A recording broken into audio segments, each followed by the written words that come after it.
nombre es Daniel Cabezalí, soy urologo pediátrico en el 12 de octubre y en primer lugar agradeceros la oportunidad que me habéis dado, al equipo del 12 de octubre, de estar aquí con vosotros, de participar en estas jornadas y es un placer para mí. El micro que no sabe qué pasa.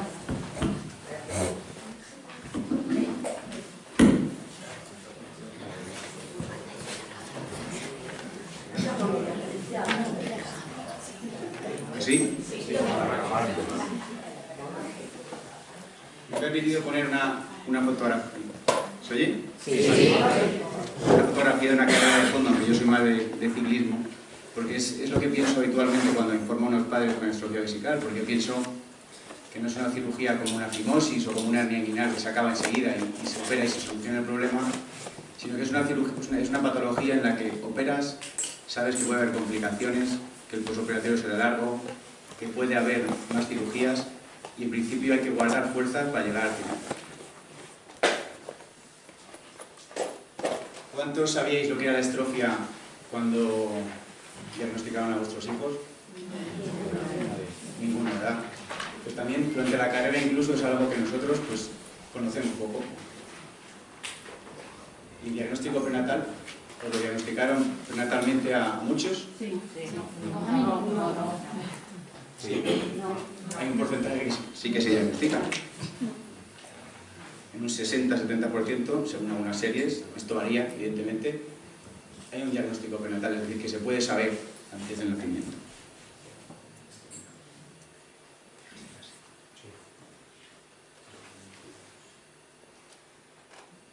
Este es un bebé normal, feto normal, aquí veis los genitales, por aquí se ve la vejiga. En este caso, es un paciente con estrofia, se ve aquí una masa, se ve aquí una zona que va a ser la placa uretral y con los genitales. ¿Y qué nos hace pensar que puede ser una estrofia? Pues hay un defecto de la pared abdominal, no se ve bien la vejiga, se ve una masa, esa masa que habéis visto ahí en la zona abdominal, y hay dificultad para ver los genitales externos. Y también se ve el ombligo un poquito implantado más abajo. Y esa masa que veis ahí, pues corresponde a esto. Esto sabéis lo que es, ¿no? Sí. Es la vejiga, que está dada la vuelta como calcetín. ¿De acuerdo? Esto es. Y si reaccionamos del pene, pues vamos a ver el pene así, que eso es lo que llamamos lepispadias, que es como el pene abierto completamente por la mitad. ¿Vale? Este es el caso de una niña, en el que se ve pues, el clítoris como dividido en dos. También hay otras alteraciones, como alteraciones en el aparato genitourinario, sistema. Yo creo que voy a hablaros así, porque... ¿Se me oye bien? Yo creo que sí, ¿no? Sí. Estoy dando una vuelta de rato. Y hay otras alteraciones, como pueden ser alteraciones en el tracto gastrointestinal, en el sistema musculoesquelético.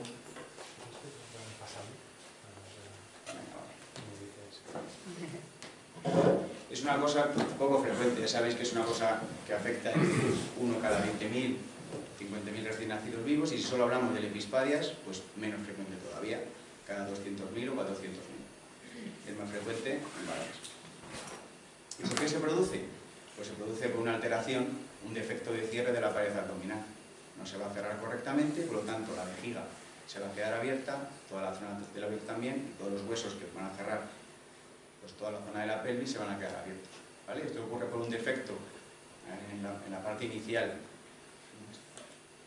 del desarrollo del embrión. Durante las primeras semanas no se cierra completamente y eso va a dar lugar a que se quede expuesta toda la zona de la vejiga.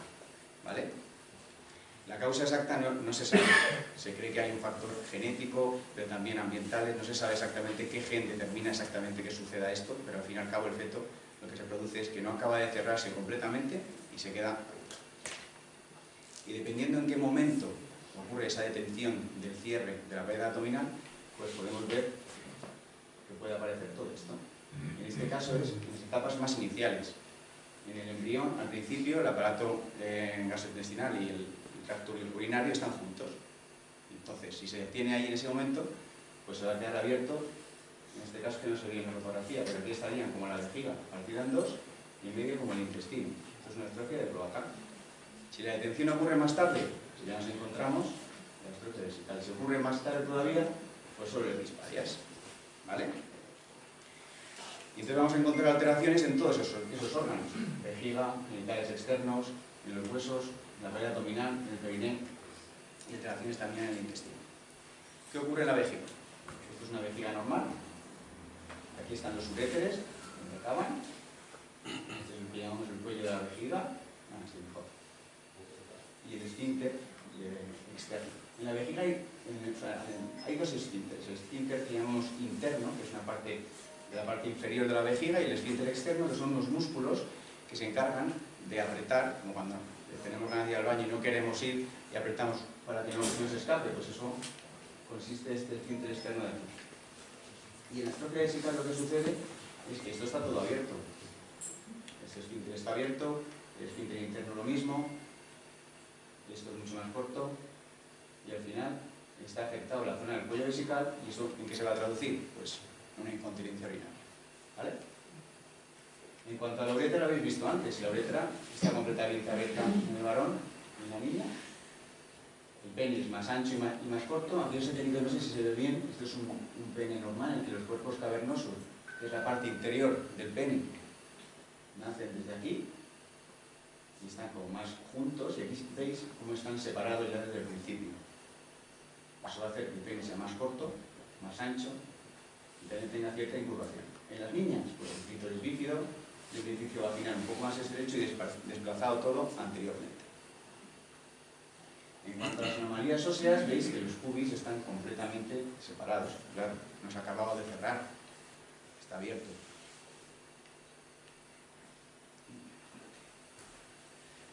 Y estas son otras alteraciones que puede haber. Esto, ¿sabéis qué es? Pues esto es el cordón umbilical más gordo, ¿verdad? Porque está lleno, contenido con asas intestinales, se llama un parcele, y a veces se puede asociar a las atrofias. En cuanto al periné, pues simplemente deciros que es más anterior, está todo girado hacia arriba, y es un periné un poco más plano y más anterior, como podéis ver ahí en la fotografía. Y generalmente cuando explicas pues, lo que tiene el bebé, ¿verdad? Luego surge una serie de problemas y una serie de preguntas que nos surgen a los padres cuando nuestros hijos tienen algo, y es cómo se va a tratar esto, si va a tener una vida normal, si va a poder tener un futuro pues, como otros niños, ¿no? Entonces yo creo que aquí es importante pues, resaltar que sí, entonces lo solemos hacer siempre, explicamos que vamos a operar a su hijo, pero hablamos de la importancia de los equipos. El equipo de urología pediátrica, en el que cada uno aporta una cosa, todos somos igual de importantes, y luego alrededor nuestro hay una cantidad de especialistas que sin ellos tampoco seríamos nadie. Yo soy más de equipos que de personas. Al final ellos, cada uno en su especialidad, van a ir aportando un granito de arena que vamos a darle al final al niño lo que necesita. Y en eso también tenéis un papel importante vosotros, dentro de ese equipo. Porque sois a los que llamamos cuando hay un niño que nace con atrofia vesical, habláis con los padres, les explicáis el problema, ellos sienten que hay gente al lado con la que estar y le podéis contar cuál va a ser el futuro. En cuanto al tratamiento, nosotros nos fijamos una serie de objetivos. El primero de ellos es preservar la función renal, ¿vale? Siempre estamos pensando en eso, porque eso va a depender de la vida del paciente al final. Luego vamos a querer construir un reservorio adecuado de orina, reconstruir los genitales externos, estética y funcionalmente, y establecer la continencia urinaria. Pero nuestro primer objetivo siempre es la función renal. ¿Y cuál es la cirugía ideal para reconstruir la vejiga? Pues no hay una cirugía estándar. Hay diferentes técnicas, diferentes tendencias. Está el abordaje por etapas, que se puede hacer al nacimiento o de manera diferida. Se puede reconstruir toda la parte inicial de la vejiga y el pene de una manera completa al principio. Y luego hay otras técnicas que se denomina técnica de Kelly, que es una movilización radical de los tejidos blandos que cambia un poco el esquema habitual y cambia un poco el orden del tratamiento. En cuanto al abordaje por etapas, habéis oído hablar de él, ¿no? Imagino que muchos de vosotros O sabéis al menos que a vuestros niños lo han operado como en diferentes etapas, ¿no? Al principio lo que se hace es cerrar la vejiga y la parte posterior de la uretra. Esto se puede hacer antes de las primeras 72 horas, es decir, al nacimiento, o de manera diferida, 2-3 meses. Más adelante se corrige el epispadias y más adelante el cuello vesical, con más o menos ampliación vesical, bueno, 5 o 8 años. Pero todo esto es muy variable en la edad, dependiendo un poco de cada caso. Luego es la reconstrucción completa, que esto se hace en las niñas y en algunos pacientes en los que quieres reconstruir la vejiga y la uretra, todo en un solo tiempo. Y ya más adelante ya será la cirugía del cuello vesical, ¿vale? Y luego está la técnica de Kelly o embolización de tejidos blandos, que se hace en hospitales como el de Great Ormond. Me he permitido con mi amigo Indra Musta, con el que estuve viendo esa técnica, y era para mostraros que hay otros hospitales también referencia en el que envían muchos casos, muchos sitios en el que usan técnicas distintas.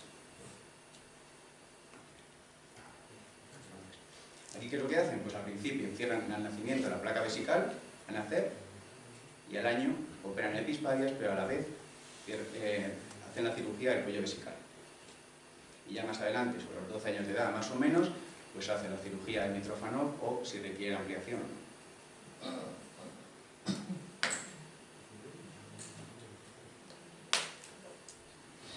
Entonces, el tema de la continencia es algo de lo que siempre hablamos. ¿Qué es la continencia? Pues teóricamente consideramos que es un periodo seco de más de 3 horas entre las micciones. Esto hay resultados variables para conseguirlo y es importante al principio el cierre de la vejiga, de lo que hemos hablado anteriormente. Entonces, en cuanto a la cirugía, a conseguir una cirugía para la continencia o para conseguir un vaciamiento vesical adecuado, se pueden hacer diferentes cosas. Cirugía a nivel del cuello vesical, una ampliación vesical, conducto mitrófono para sondarse, un esfínter artificial o inyección endoscópica a nivel del cuello de la vejiga. Pero siempre, con todas estas cosas, vamos a tener siempre en mente la función renal. Si hay cualquier cosa, cualquier actuación que vamos a hacer que va a empeorar la función renal, no vamos a hacerla. ¿En qué consiste la cirugía del cuello vesical? Como veis aquí, pues esto es una vejiga normal, un dibujo parecido al que hemos puesto anteriormente. Que veis que los meatos ureterales están más arriba, toda esta longitud de la uretra, es un varón, por supuesto acá, y este es un paciente con una anestesia. Lo que queremos es alargar la uretra, conseguir algo similar a esto. Para ello, como veis, aquí están dibujados los meatos ureterales, los orificios de salida de los uréteres. Habrá que subirlos hacia arriba y alargar todo esto hacia arriba, en este caso, y luego abrazar la zona para conseguir una situación o una morfología, una anatomía más normal. La ampliación vesical la conocéis también seguramente. Consiste en ampliar, hacer más grande la vejiga cuando es muy pequeña, cuando la capacidad es pequeña o cuando la presión es demasiado alta, pues se coge un trocito de intestino, en este caso el dibujo corresponde a un trozo de intestino delgado, se abre por la mitad, se le da esa forma y se coloca encima de la vejiga. Esto nos va a permitir ampliar la capacidad de la vejiga, ¿vale? No voy a entrar en las complicaciones que puede tener, simplemente para que sepáis el concepto. El conducto que llamamos cateterizable, porque se puede cateterizar, que lo popularizó Mitrofanov, pues consiste en coger el apéndice, colocarlo en la vejiga conectando la piel con la vejiga.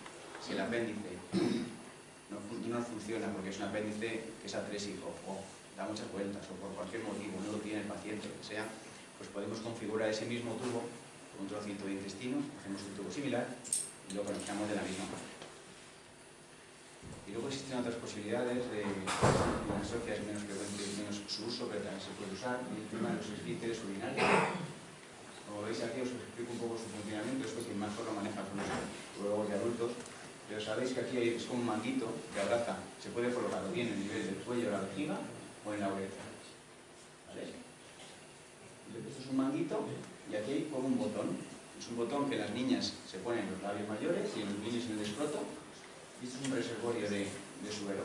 Entonces el manguito está apretando, porque está lleno de suero, y está apretando la salida. Eso evita que se escape la orina. Y cuando aprietan el botón, este líquido que está aquí viaja al reservorio y se abre para que puedan vaciar o para que puedan sonarse. Luego tenemos la opción también de integrar material en la zona del cuello. Como veis ahí, tenemos esta zona más estrecha mediante la punción de cirugías. Esa es otra opción que tenemos. Antes de las cirugías o después de la cirugía del cuello, o primera opción o de rescate. Es decir, lo podemos usar en diferentes momentos, en diferentes etapas del tratamiento. Luego sabéis que hay cirugías adicionales, nuevas complicaciones que ocurren durante las cirugías, o nuevas cirugías con nuevos problemas. Como he dicho antes, es una cosa que hay que tener en cuenta, que pueden surgir nuevas complicaciones en el trayecto hasta el final. Y también pues, hay cirugías de defectos estéticos. Si tenemos todo más o menos encarrilado, puede haber algún defecto estético que queramos corregir y supone una cirugía más.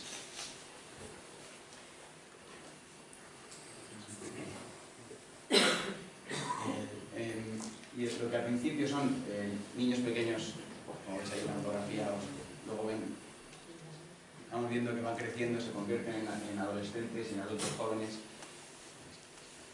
con nuevos problemas que van surgiendo, y en el equipo de pediatría, pues muchos de estos problemas que surgen, pues necesitamos gente de adultos que nos ayuden a solventarlos, y tenemos que estar en contacto continuo con ellos. Y de ahí la importancia de las unidades de transición para poder coordinar el equipo pediátrico con el equipo de adultos, para poder acompañarles en ese trayecto, en ese tiempo que hay desde la adolescencia hasta la edad adulta. Ahí sí que creo que el neurólogo pediátrico que ha acompañado al paciente desde la infancia, pues creo que tenemos un papel importante a la hora de coordinar los equipos multidisciplinares, tanto en la parte pediátrica como en la parte de adultos. ¿De acuerdo? Muchas gracias. No sé si es una pregunta, pero yo tengo una que ha llegado por que no lo han pedido. Y es la mamá del niño con epispadia de Zaragoza, que dice que sí, que es recomendable ponerles testosterona a estos niños. Pues es que depende muchas veces del tamaño del pene. No se suele usar habitualmente, pero sí que es verdad que si el tamaño es muy pequeño, a veces lo precisan, ¿vale? Pero no siempre se suele usar. Porque luego cuando usas ese tipo de hormonas, luego las cirugías no sangran más. Entonces no es una cosa que usemos habitualmente, pero sí que es verdad que en algunos casos se puede usar.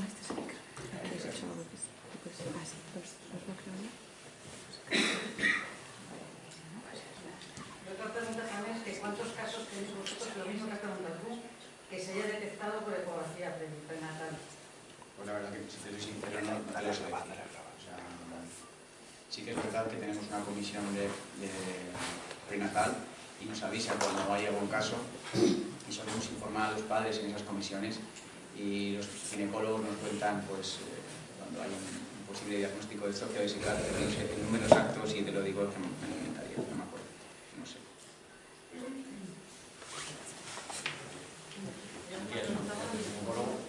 Perdón que me meta, yo es que soy ginecólogo y entonces yo creo que ha habido un cambio muy importante. Entonces hoy en día en hospitales como el nuestro, yo estoy en La Paz, yo creo que se detectan prácticamente todos, porque una cosa que hay que ver obligadamente en una ecografía, que es la ecografía de la semana 20, es la vejiga. Y si no se ve la vejiga, pues ya uno empieza a sospechar, y entonces se hacen seguimientos. Entonces sé que antiguamente era mucho más complicado y que se pasaba mucho más, pero mi impresión es que hoy en día se diagnostican pues muchos, no sé si hay que decir todos, porque eso siempre sería demasiado atrevido, pero vamos, se diagnostican muchos casos. Perdón, ¿eh? Perdona, y el epispadio es más difícil, ¿no? Sí, la mamá de Hugo. Te voy a hacer una pregunta que la tengo, yo no sé qué está, pero yo no lo he escuchado bien y volvería a pedirte por favor si me puedes explicar el trocito, la parte que has dicho del botón. Cuando ponen el botón, si puedes volverlo a explicar y si hay un límite de edad, porque normalmente los tejidos sé que se endurecen y demás, y no sé si hay un límite de edad para poder hacer esa práctica. No. Esto Gracias, es que no se escuchaba bien aquí. ¿Cómo funciona? ¿Te refieres? Sí, si hay un límite de edad para poderlo... No, al revés, límite de edad no hay, sino que sí que esperamos a que sean niños mayores para hacerlo. Pero sí que es verdad que en los pacientes con extrofia es una cirugía mucho más compleja, porque tienes que colocar el esfínter en toda una zona que está operada. ¿vale? Esto se usa mucho en pacientes con vejiga neurógena, que tienen incontinencia. En la estrofia se ha empezado a usar, pero son cirugías más delicadas. Entonces, límite, digamos, por abajo sí que esperamos hasta que tengan unos 13, 14 años, 15, pero límite en cuanto a que sean más mayores, no hay. Lo del botón es un botoncito que está aquí, o aquí en el escroto, y esto es un reservorio de suero. El suero está apretando toda la zona del cuello de la vejiga, o de la urétera en este caso, entonces lo que hace el botón es desactivarlo, y el suero viaja al reservorio. Entonces eso se puede hacer de manera, si le das una vez, se va el suero hacia acá y vacías, o lo puedes dejar abierto de manera permanente, como desactivado, entonces está el paciente que se le escapa continuamente la orina, ¿vale? Porque hay una opción de poder hacerlo y se queda abierto únicamente un tiempo, unos minutos, que eso te permite o bien orinar o sondarte, ¿vale? Una pregunta, ¿y hay muchos pacientes ya utilizando esa técnica? Sí, muchos. Bueno, mucho. Porque va a haber 1 millón de pacientes, o sea, hasta ahí lo comprendo. Bueno, yo soy Susana Rivas de La Paz, algunos me conocéis. Nosotros no tenemos experiencia en la colocación de esfínter en las estrofias. Es bastante controvertido, entonces... A ver, yo lo he puesto como opción. Nosotros sí que hemos colocado esfínteres en pacientes con estrofia y, bueno, en colaboración con los equipos de adultos, sí que, como he comentado, es una cosa difícil y no se coloca con tanta asiduidad como en otros pacientes, pero es una opción que está ahí. Es una opción que está ahí, pero si uno revisa la literatura es una opción muy residual y con una cantidad de complicaciones muy importantes. Yo creo que, como tú has dicho, como decir que existe, pero cuando decimos que tenemos experiencia en esfínteres, y el doctor López Pereira es la persona que más experiencia tiene en esfínteres, son prácticamente el 100% en otras patologías, o sea, no en la estrofia. Entonces, que es una opción que está ahí, pero que a veces uno piensa como es un aparato, que tiene una tecnología y demás, pues parece que es como una opción, pero es que depende de cuál sea la calidad de los tejidos, de cuál sea la patología del paciente, para que ese aparato dé resultados, digamos. Entonces, a mí me gustaría que se diera con una cierta precaución, porque es verdad que el uso es residual y si uno revisa la literatura es excepcional la colocación del esfínter en la estrofia. Sí, pero quería comentárselo para que conociesen que existe, pero como os he dicho, son cirugías más complejas y que en estrofias hay poca experiencia, entonces sí que hemos puesto alguno, pero no es una cosa habitual, esto es una cosa que no es lo habitual, hay otras técnicas quirúrgicas que se hacen, pero recuerdo conmigo, para conseguir la continencia esta. Pero quería contarlo para que lo asociéis y lo viesen. Esa cosa, porque a veces cuando uno ve una cosa, pues esto es la sí, eso es, tampoco la penséis eso, que panacea, y sin embargo en ese es una sentido sí cosa que tiene razón. muy excepcional. Hola. En caso de que se reúnan todas las condiciones para poner ese esfínter artificial, ¿qué vida útil tiene? Eso es verdad que luego también es otra cosa añadida, que dan complicaciones. A veces se estropean los dispositivos, el dispositivo del manguito, se pueden quedar bloqueados, hay que cambiar, más o menos 10, 15 años. Pero es verdad, quiero recalcar, por si no ha quedado claro, que la doctora Rivas, que es una cosa como no último recurso, pero que es una cosa que está ahí, pero que no es lo habitual en emplearlo. ¿Que se puede emplear en algún caso? Puede ser, pero son casos individualizados.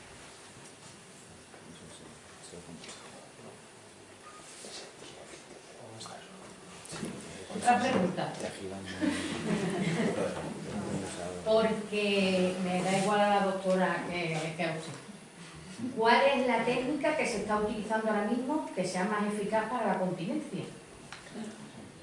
Es que depende, habitualmente yo creo que para la continencia tienes que seguir lo que solemos y seguimos haciendo es la cirugía del cuello vesical, es decir, la cirugía clásica del cuello vesical, eso sí que no ha cambiado. puede cambiar el momento en el que cierres la vejiga, puede cambiar el momento en el que cierres lipispadias, pero en la cirugía del cuello de la vejiga eso sí que la mantenemos, incluso en esta de acuerdo conmigo, que es la cirugía más eficaz para conseguir la continencia. ¿Y son Luego, continentes a 100%? No, al 100% no, evidentemente eso no hay nada. Se consigue un porcentaje alto, y una cosa de la que no he hablado es que en otras ocasiones a veces incluso se llega a desconectar, eso no he querido, no, al final no lo he comentado, pero se llega a desconectar lo que es la vejiga de la uretra. Eso también lo solemos reservar para el final, pero eso también es otra opción. Cuando se escapa la orina, a pesar de haber hecho muchas cosas, tenemos que llegar a eso, y los pacientes pues creo que al final están